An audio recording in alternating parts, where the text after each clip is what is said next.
రాష్ట్ర ప్రభుత్వం మన ముఖ్యమంత్రి గారు అత్యంత ప్రతిష్టాత్మకంగా తీసుకున్నటువంటి కార్యక్రమం మత్స్యకారుల సేవలో ఆ కార్యక్రమాన్ని రెండవ విడత అమలు చేయడానికి నెల్లూరు జిల్లా కావలి నియోజకవర్గానికి విచ్చేసినటువంటి మనందరి అభిమాన నాయకుడు ఆదర్శప్రాయుడు ఆంధ్రప్రదేశ్ అభివృద్ధి ప్రదాత దార్శనికుడు గౌరవ ముఖ్యమంత్రి గారు శ్రీ నారా చంద్రబాబు నాయుడు గారికి వేదిక పైన ఉన్నటువంటి సహచర మంత్రివర్గ సభ్యులు పార్లమెంట్ సభ్యులు శాసనసభ్యులు జిల్లా కలెక్టర్ గారు నియోజకవర్గం నలుచెరగల నుంచి విచ్చేసినటువంటి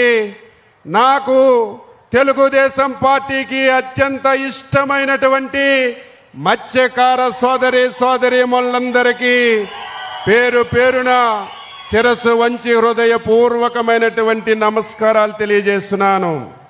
1982వ సంవత్సరం విశ్వవిఖ్యాత నట సార్వభౌముడు నందమూరి తారక రామారావు గారు తెలుగుదేశం పార్టీని పెట్టిన విషయం మనందరికీ తెలుసు. తెలుగుదేశం పార్టీ పెట్టి 44 సంవత్సరాలు సుదీర్ఘమైనటువంటి ప్రయాణం జరిగింది.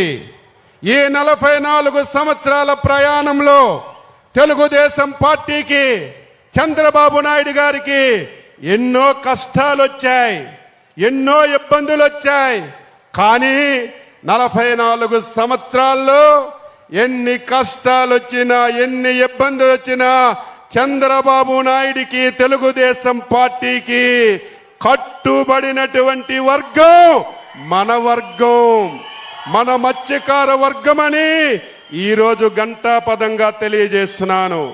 అందుకే తెలుగుదేశం పార్టీకి గాని, ఆ రోజు ఎన్టీఆర్కి గాని, ఈ రోజు చంద్రబాబు నాయుడుకి గాని, మన యువనేత నారా లోకేష్ బాబుకి గాని మత్స్యకారులు కుటుంబ సభ్యులుగా మనందరం కూడా భావిస్తున్నాం. ఎక్కడ ఏ మత్స్యకారుడికి ఏ సమస్య వచ్చినా వెంటనే స్పందించి పరిష్కారం చూపుతున్నాం. కానీ మనం కూడా ఆలోచన చేయాలి.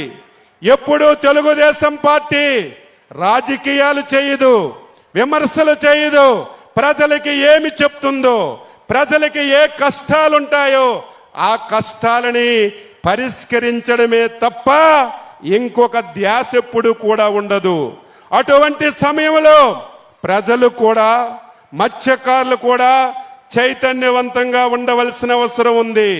మీరందరూ ఎప్పటికప్పుడు, ప్రజలందరూ ఎప్పటికప్పుడు జరుగుతున్న పరిణామాలన్నీ కూడా తెలుసుకోకపోతే భవిష్యత్తులో మనకి చాలా కష్టాలు వస్తాయనేది మనందరం కూడా గమనించాలి.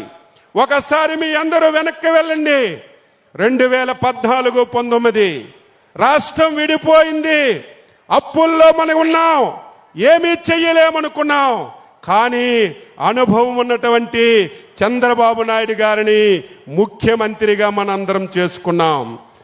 2014 నుంచి 19 వరకు నేను ఎన్నోసార్లు ఎమ్మెల్యేగా ఉన్నాను, ఎన్నోసార్లు నుంచి రాజకీయాల్లో ఉన్నాను, ఎన్నో ప్రభుత్వాలను చూశాను, చంద్రబాబు నాయుడు గారిని కూడా ముఖ్యమంత్రిగా చూశాను. కానీ 2014-19 ఈ రాష్ట్రానికి ఒక స్వర్ణయుగం. అందులో మత్స్యకారులకి ఒక స్వర్ణయుగం లాగా 5 సంవత్సరాలు చంద్రబాబు నాయకత్వంలో తెలుగుదేశం ప్రభుత్వం పనిచేసింది. కానీ 2019లో ఒక దుర్మార్గుడు మాయ మాటలు చెప్తే, మన కులాల మధ్య చిచ్చు పెడితే, ఆచరణ కానిటువంటి హామీలు ఇస్తే ఒక్క యామరపాటుతో 2019లో ఈ రాష్ట్రంలో చంద్రబాబు నాయుడు గారిని ఓడించారు.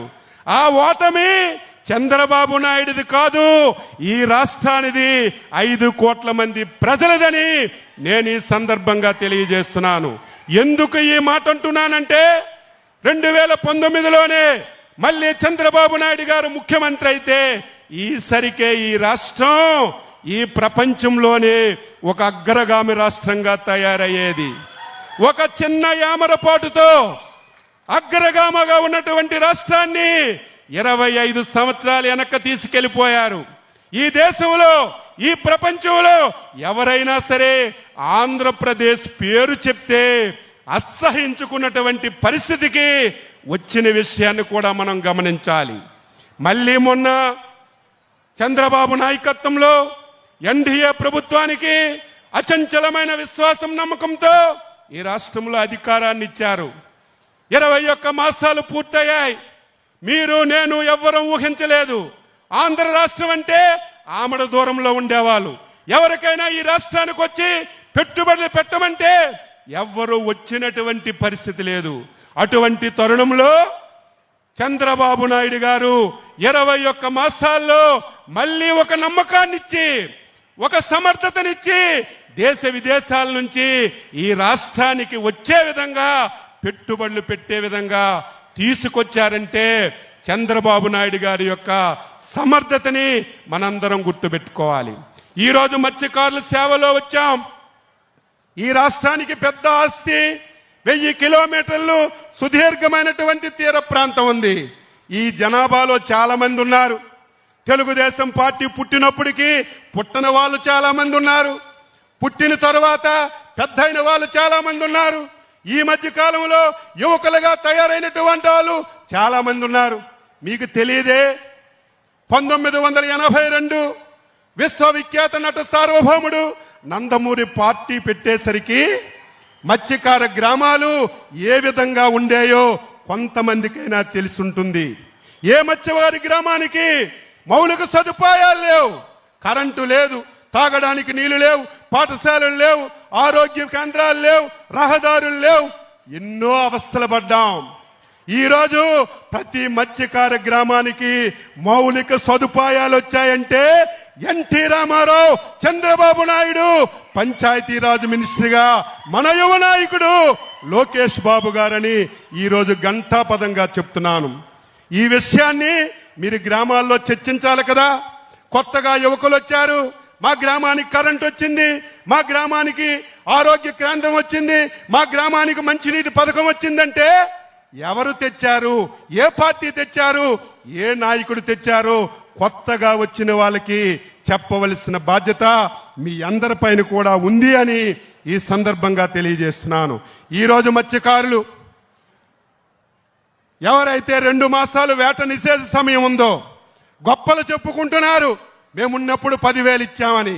ఈ పథకం ప్రారంభించడానికి కర్మ, కర్త, క్రియ మన నాయకుడు చంద్రబాబు నాయుడు గారని చెప్పి తెలియజేస్తున్నాను.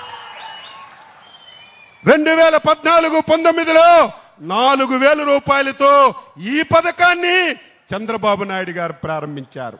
ఈ పథకం ఇస్తే మీకు సరిపోతుందా?